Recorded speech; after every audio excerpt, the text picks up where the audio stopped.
political commentator Michael Imhotep, founder of the African History Network, host of the African History Network show. So we're here commemorating June 19, 1865, when Major General Gordon Granger went into Galveston, Texas to deliver what's known as General Order Number 3. But contrary to what you hear in the media, Juneteenth was not the last day of slavery. So we have to correct the history of Juneteenth and protect the history of Juneteenth, okay?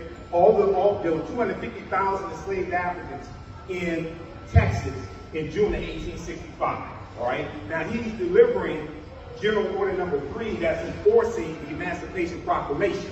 Now contrary to what we heard in school, the Emancipation Proclamation issued January 1st, 1863, did not free the slaves either, okay? So we know that the Civil War, during the Civil War, General Robert E. Lee surrenders April 9th, 1865, right? You remember that in class, in school? Okay? Anybody ever see the TV show, The Dukes of Hazzard? What was the name of the car that they drove? The General Lee. What was the name guy? General Robert E. Lee. Exactly. The traitor to the Union. Okay? All right, so what happens is General Robert E. Lee surrenders, but contrary to what we heard in school, the U.S. Civil War is going to continue for another 16 months. How many people know that? Okay? There was a battle in Texas during the Civil War, took place May 12, 1865. Palmetto Ranch in Texas, and this was the last land battle of the Civil War. Well, what happens is you got 2,000 Union troops that come into Galveston, Texas, June 19, 1865, to deliver General Order Number 3. Now, has anybody ever read General Order Number 3? Okay? Because if you read the entire order, it's totally different than what they tell you in the news media. Okay, so here's an excerpt of what General Order Number 3 said. Quote, the people of Texas are informed that in accordance with a proclamation from the Executive of the United States, all slaves are free. Now, 90% of the news media coverage that you see is going to stop right there. But like the commercials that sell you something that ends in 99 cents, but wait, there's more. It goes on to tell them to stay on the plantations and work out labor wages with your former slave master. And it says the relationship that was that of master and slave is now that of employer and hired hand. Okay, so it's telling them to stay on the plantations, work out labor wages, and it's telling them that they're not going to be allowed to hang around military posts of the Union because they didn't want them roaming around the countryside, things of this nature. Now, when news came that they were free, celebrations broke out. They broke out in celebration, exaltation, and jubilee, as you can imagine, because when 5 o'clock hits on Friday, we break out in the same thing. It's called happy hour, right? 5:01, we're in the parking lot. You see our tail lights driving out of the parking lot, okay? So even though everybody, all 250,000 enslaved Africans did not find out on June 19th that they were free. Freedom came on different days in 1865. So Houston, Texas, they didn't find out until June 20th because Major General Gordon Granger and his 2,000 Union troops, they're going all throughout Texas to physically bring Texas back into the Union. It took military force to enforce General Order Number 3. Austin, Texas, they didn't find out until June 23rd, okay? So June 19th became the agreed upon date to celebrate freedom coming there in Galveston, but in Texas as a whole. Now in 1979, Texas became the first state to make Juneteenth a national holiday. Now, some people ask the question, well, why didn't they find out until June of 1865 that they were free, but General Robert E. Lee surrendered April 9, 1865? Because that's looked at as the date that the Civil War ends, right? That's looked at as the date the Civil War ends. Well, the Texas Confederate State Constitution of 1861, anybody ever heard of the Texas Confederate State Constitution of 1861? That made it illegal to free slaves even if you tried to free them in your last will and testament when you died. That's why there were 250,000 there. It was illegal to free them, okay? So why was it not the last day of slavery? Well, anybody studied the 13th Amendment to the U.S. Constitution?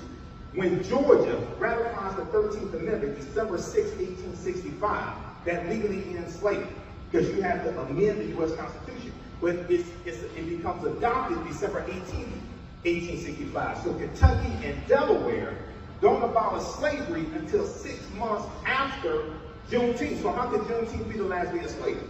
This is why you have to go read these original documents. You have to go to archives.gov, U.S. National Archives. Go to LOC.gov, Library of Congress, okay? And read the original documents. You can read General Order Number 3, you can read the U.S. Constitution, you can read the Emancipation Proclamation. Now, the Emancipation Proclamation was a military strategy that Lincoln was using to try to bring the South back into the Union. Okay, the goal of the Civil War was not to free the slaves. The goal was to bring the South back into the Union, and the Emancipation Proclamation changes the trajectory of the Civil War. But has anybody ever read the Emancipation Proclamation? Yeah. Okay, because so a few years ago, my mother called me and she said, have you ever read the Emancipation Proclamation? She said, I'm reading it and it has all of these exceptions in here. I said, yeah. I said, what do you think I've been talking about? So basically it was saying that the territories in rebellion, because this is during the Civil War 1861, 1865, it's saying that the territories that are in rebellion, if they did not come back into the Union by January 1st, 1863, their slaves would be set free. Okay? So the preliminary Emancipation Proclamation was September 22nd, 1862. Okay? This is a strategy to rob the Confederacy of their most important asset, their enslaved Africans. All right, so the border states, it tells you that the border states, like Maryland, Missouri, Kentucky, and Delaware, they're allowed to keep their slaves. Okay? Tennessee came back into the Union in 1862. Tennessee seceded, and they left the Union in 1861, came back in 1862. Tennessee didn't abolish slavery until February 22nd, 1865. That's 2 years after the Emancipation Proclamation, isn't it? Okay, so why isn't that talked about? We said, wait a second, Tennessee didn't abolish slavery 2 years after the Emancipation Proclamation. Maryland didn't abolish slavery until November 1st, 1864. They put it on the ballot and it almost did not pass. Okay, that's almost 2 years after the Emancipation Proclamation. So when you get in and study this history, you find out, one, the Emancipation Proclamation did not free the slaves. It's going to be the 13th Amendment when it's adopted December 18, 1865. Two, you're going to find out that all those 250,000 enslaved Africans didn't find out on one day that they were free. Okay? Because when I teach this history, I tell people, they were traveling on horseback. They weren't traveling Escalades. They didn't have the internet and social media. Everybody didn't find out on one day that they were free. But that became the agreed-upon date to commemorate freedom coming. So it's important to have these celebrations because they have been commemorating what happened June 19th. They've been commemorating that since 1866. In Texas, they've been celebrating that pretty much each year. Originally, it was called Jubilee Day or Texas Emancipation Day, Freedom Day. They had different names in different periods of time, all right? So when we have these celebrations, we have to incorporate the acronym called HELP, H-E-L-P. History, Economics, Law, and Politics. History, Economics, Law, and Politics. We have to correct the history of Juneteenth, and we have to protect the history of Juneteenth.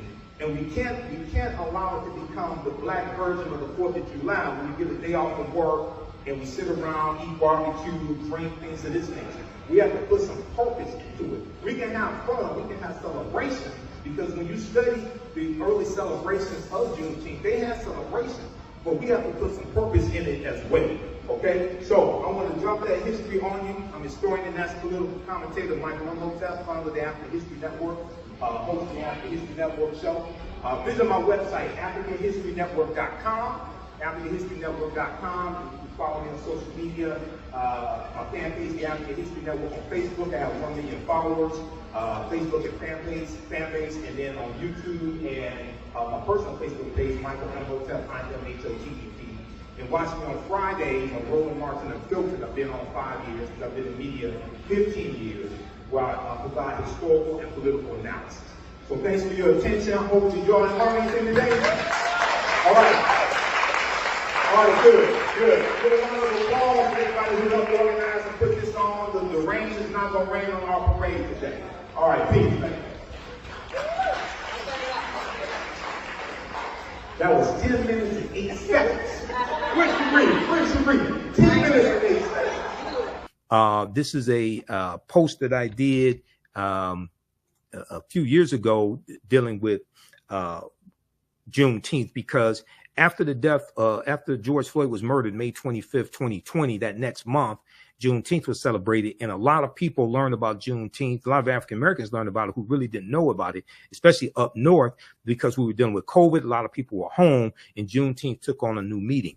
I did this post on Facebook. I said reparations, the George Floyd Justice and Policing Act, voting rights, etc., are all connected to Juneteenth and the history of what happened after the Civil War. Okay, America needs a massive history lesson.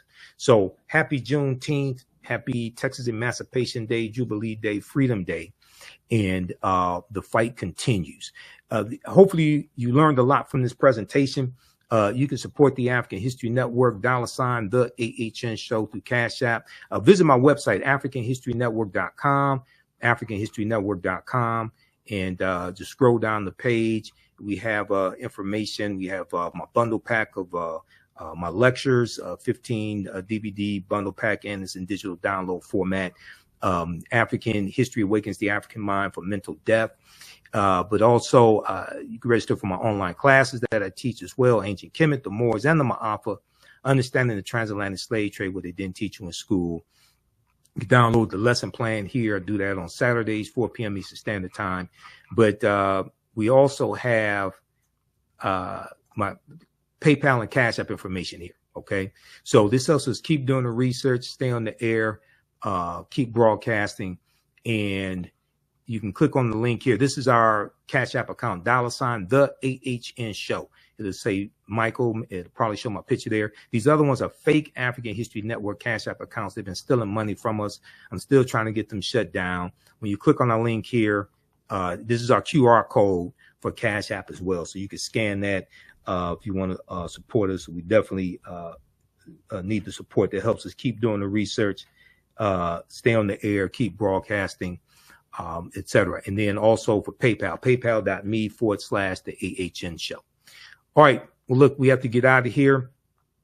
Remember, at the African History Network, we focus on educating, empowering, and inspiring people of African descent throughout the diaspora and around the world, because right now it's correct wrong behaviors, not over till we win. Wakanda forever.